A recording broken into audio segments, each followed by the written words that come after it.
ओम शांति। 26 सितंबर 2025 की साकार मुरली से होमवर्क। आज की साकार मुरली से फ्लो चार्ट को सामने देखते हुए किसी भी एक पॉइंट का मनन चिंतन करते उसे धारणा में लाने का लक्ष्य रखेंगे। आज की मुरली से हम लक्ष्य लेते हैं नर से नारायण बनने के लिए संपूर्ण पावन बनने का पुरुषार्थ करना है।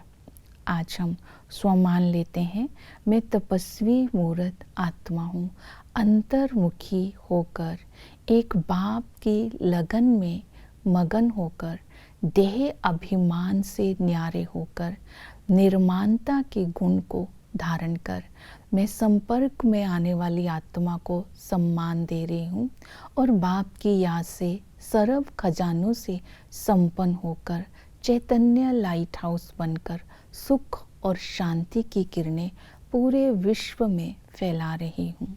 तो इस तरह आज तपस्वी मूर्त बनकर अपनी कर्म इंद्रियों को तपाना है, शक्तियों से संपन्न बनना है, देह अभिमान से मुक्त होकर संस्कारों को परिवर्तन करना है। तो आज प्रैक्टिकल में होमवर्क रहेगा।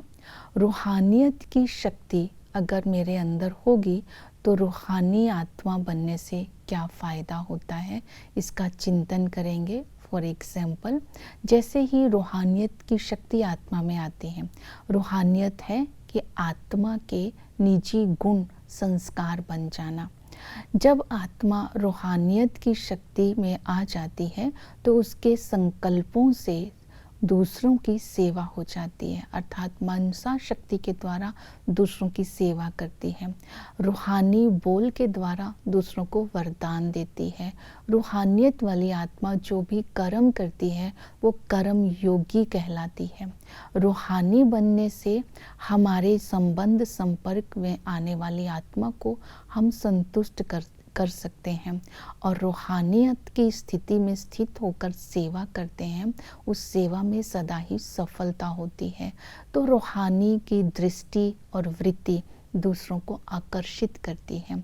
तो इस तरह आज रूहानियत की स्थिति में रहने का सारा दिन अभ्यास करेंगे और देखेंगे इससे मुझे क्या फ़ायदा होता है। तो पुरुषार्थ करते हैं, संपूर्ण पावन बनने के लिए पवित्रता की धारणा करनी है। तो बाबा ने संगम पर आकर के हमें कहा, गृहस्थ व्यवहार में रहते इस अंतिम जन्म में तुम्हें पावन बनना है। काम महाशत्रु है, इस पर विजय प्राप्त करनी है, इस विकार को जीतना है। और बाबा ने कहा कि जब हम विकारों पर विजय प्राप्त करते हैं तब हम बाबा के साथ राजधानी स्थापन करने में भी मददगार बनते हैं। तो हम सारी दुनिया को पावन बना देते हैं। पावन बनने के लिए बाबा ने सावधानी दी, अगर श्रीमत का पालन ना किया, उल्टा सुल्टा काम किया, विकार में गए तो गटर में गिर जाएंगे, असुरी संप्रदाय का बन जाएंगे। मुंह काला करने से हड्डी हड्डी टूट जाएगी। इसलिए बाबा बार बार अटेंशन दिलवा रहे हैं, भूले मत करो, विकार में मत जाओ। तो पवित्रता की धारणा करनी है। दूसरा है संपूर्ण पावन बनना, अर्थात श्रीमत पर चलना। श्रीमत मिली है दैवी गुण धारण करने हैं। अहंकार में आकर के हार नहीं खानी है, क्योंकि अहंकार में आते हैं तो हम माया से हार खा जाते हैं, रूहानी नशा उड़ जाता है, दुनियावी बातों में पड़ जाते हैं। तो बाबा ने कहा इसलिए तुम्हें माया जीत बनना है। ऊंच ते ऊंच श्रीमत बाप की ये है कि पावन बनकर राजधानी की स्थापना करनी है।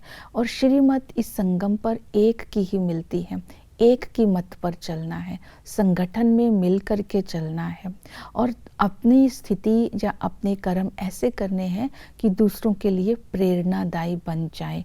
फिर बाबा ने कहा काला मुंह नहीं करना है, अर्थात पवित्रता की धारणा भी करनी है। ये श्रीमत को आज पालन करेंगे, चक्र को बुद्धि में रखेंगे। सृष्टि के आदि मध्य अंत की नॉलेज हम बच्चों को पता है कि आदि में हम सुख धाम में थे, वहाँ पर प्योरिटी, पीस, प्रोस्पेरिटी थी। एक धर्म, एक राज्य था, लक्ष्मी नारायण का राज्य था। जैसे ही मध्य में आते हैं, देवता वाम मार्ग में जाते हैं, दुख और अशांति का राज्य होता है, अनेक धर्म हो जाते हैं, अनेक भाषाएं हो जाती है। अंत में बाबा आकर ब्रह्मा के द्वारा हम ब्राह्मणों की रचना करते हैं और एक धर्म की स्थापना करते हैं। हम ही 84 जन्म लेते हैं, हम ही सतयुग में आकर के राज्य अधिकारी बनने वाले हैं।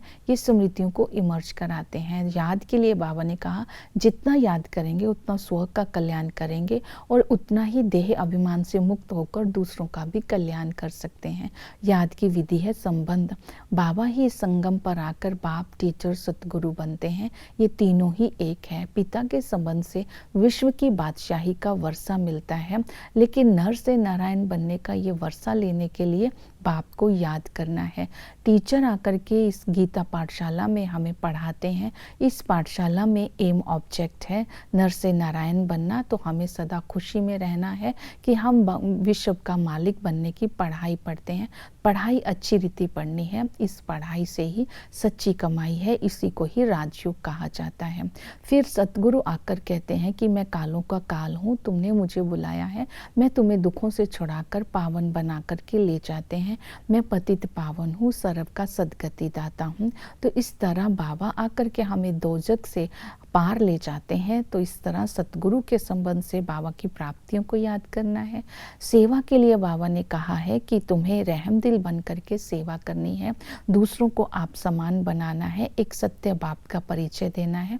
त्रिमूर्ति शिव क्यों कहते हैं? क्योंकि संगम पर ब्रह्मा, विष्णु, शंकर तीनों का पाठ बजाते हैं और तीनों से कर्म करवाते हैं। वो त्रिमूर्ति इसलिए भी है क्योंकि बाप, टीचर, सतगुरु का हमें पालना देते हैं, इसलिए उसको सत्य बाप भी कहते हैं। वो ही गीता का सच्चा ज्ञान सुनाते हैं। लक्ष्मी नारायण के चित्र पर समझाना है कि विश्व में शांति थी जब इनका राज्य था, एक धर्म, एक भाषा थी। सीढ़ी के चित्र के ऊपर भी समझाना है। इस तरह माताओं को, कन्याओं को और बूढ़ियों को सेवा करने के लिए खड़े हो जाना है। उनको बाबा ने कहा शिक्षा देनी है, ट्रेंड करना है। तो इस तरह ज्ञान योग धारणा जब अंदर हो जाएगी तो हम पावन बनते जाएंगे और विश्व की बादशाही के लायक बन जाएंगे। ओम शांति।